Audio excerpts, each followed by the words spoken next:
callouts and motes. Today we're going to be having a look at Mechanical Frog's Battletech Why Do We Love the Anti-Missile System. Now, I have used this occasionally, but most of the time when I go to run battle mechs, this system usually is one of the first things to be stripped. While it is effective, it really is an extra ton that I could put towards heat sinks. So hopefully the enemy will be destroyed by the time that they would go to launch a barrage of missiles. Does it always work out like that? No, absolutely not.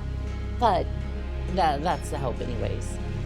So go ahead, grab your snacks, grab your drinks, and let's roll the film. Battletech, why do we love the anti-missile system? So I actually have a little bit of information on this one.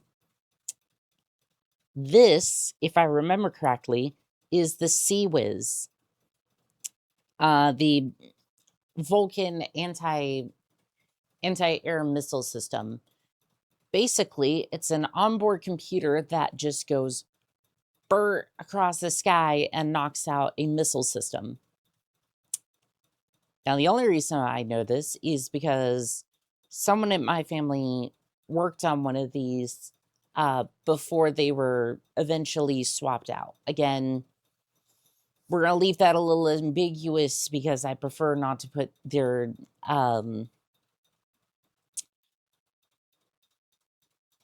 there was a bunch of technicians during that time, and I prefer just to keep them out of this for their own sake. But it's interesting to note that, yes, the Vulcan system works well and really should have never been. I mean, I guess you have new technology, but like this thing works and it works really well. And when I say it was discontinued for the Army, not so much the Navy side of things. So anyway.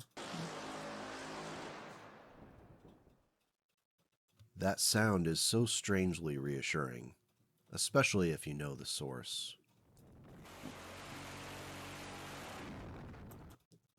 I don't know if it's reassuring or if it's just oddly satisfying. Like, every time I hear that sound, I'm just like, oof. Like, you know something just got absolutely devastated. Just absolutely hammered. Whether it was a missile, whether it was the A-10 Warthog that has a very similar sound to that, by the way. In the 31st and 32nd centuries, equipment that serves a purely defensive purpose tends to take the form of advanced armor plating or electronic countermeasures intended to conceal the user or otherwise muck up tracking systems. The anti-missile system holds a unique position as neither of those things.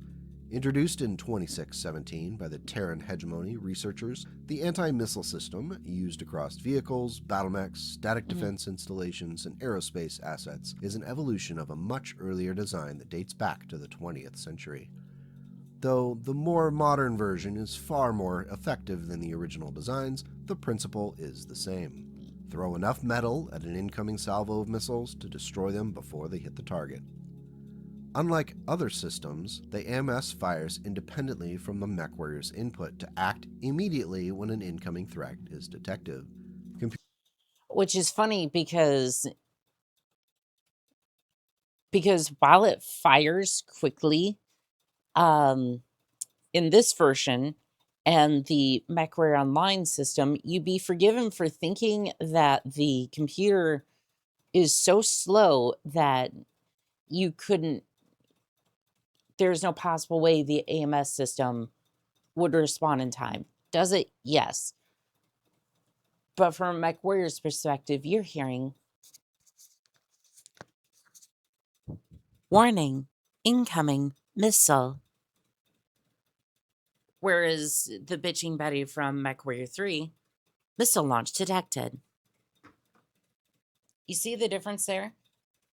And I might try and dig up I might try to dig up the sound files for those to just show you a difference. But otherwise,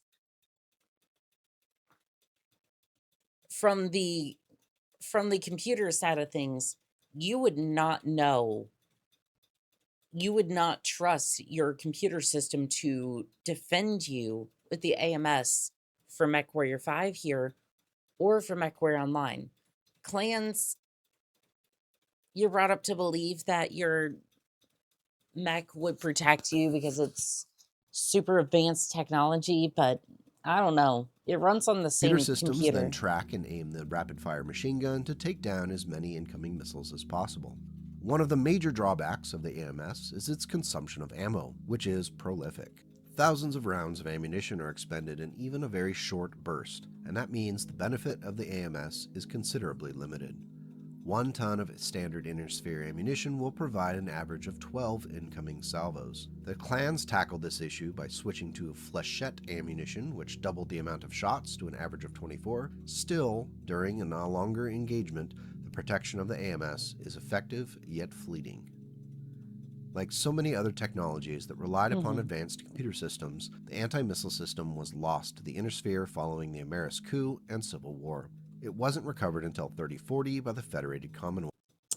We still need to watch the second half, which there was no way we were gonna fit this in today because, well, it might be, an hour and a half before the Irby Derby. So if you're wondering why things are kind of progressing along very quickly, that would be why. But yes, a lot was lost during the following succession wars. At that point, many different manufacturers across the inner sphere began production with slight variations in the standard design. Though comparatively rare, AMS systems have shown up in mech designs as standard, some of which we'll highlight in a bit.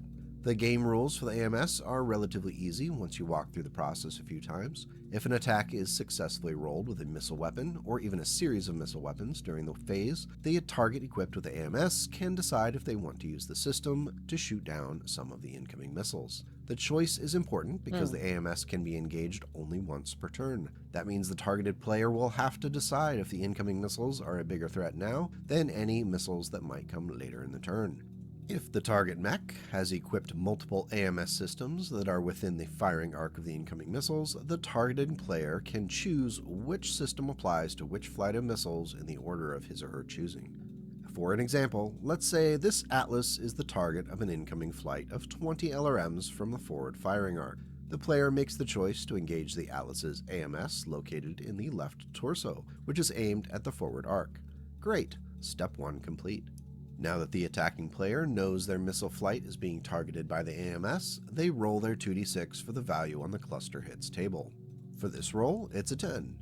Normally, a roll of 10 on an LRM 20 shot would result in 16 missiles hitting the Atlas. However, with the AMS system throwing up a wall of flak, some of those missiles are going to be destroyed before they hit their target. To factor this into the roll, we use a -4 modifier to that cluster hits table roll. That means the new roll on the cluster hits table is a 6 instead of a 10, which means only 12 missiles hit the Atlas. It's important to note that that -4 modifier to the cluster hits cannot reduce the roll below a 2, in all cases except for single missile attacks, which have a special note in the rules. There will always be at least one missile that sneaks through that AMS response. In the case of a missile attack that consists of only one missile, such as with a thunder, I mean, you're still reducing that incoming firepower, so I don't know, definitely worth taking, but I've always considered those ammo explosions to be very, very threatening to a mech, so I don't know if I necessarily would want to carry it as often. Although I guess in this case it wouldn't do all that much damage, missile but or a still. dark beacon, the AMS user rolls a 1d6. On a 1 through 3 result, the missile is destroyed. On a 4 through 6, the missile hits the target. Standard AMS systems generate 1 point of heat when they are used and consume 1 shot of ammo. The rules for the laser anti-missile systems are the same as the standard versions, however they generate more heat, 7 with the inner sphere version and 5 for the clan LAMS. Additionally, if the laser anti-missile system That's almost on par with like the large laser in PPC. So it's like, yes, you're shooting down some of the missiles, but I don't know, that's getting kind of toasty. -4 modifier to the cluster table roll pushes that roll value below a 2. All of the incoming missiles are obliterated. It's a small perk, but it's worth pointing out. As such an effective defensive weapon, there are quite a few older Star League era designs that come equipped with AMS. The Spartan, for example, is an 80-ton mech designed back in 2765 in the declining years of the Star League. It was packed with the latest technology, including an XL engine, double heat sinks, an ERPPC, and an anti-missile system. It was fast for its weight, and with armor aided by that AMS, it was tough to put down in a fight. Its success may have been the Spartan's downfall, as the production facilities ended up being targeted and destroyed during the Ameris coup. As a result, the mech is incredibly rare in the Inner Sphere. Much like the AMS it was armed with, the Spartan was a symbol of a much more technologically advanced past. Another interesting mech is the Grand Titan, a 100-ton mech that went into production in 3054 in an attempt to create a battle.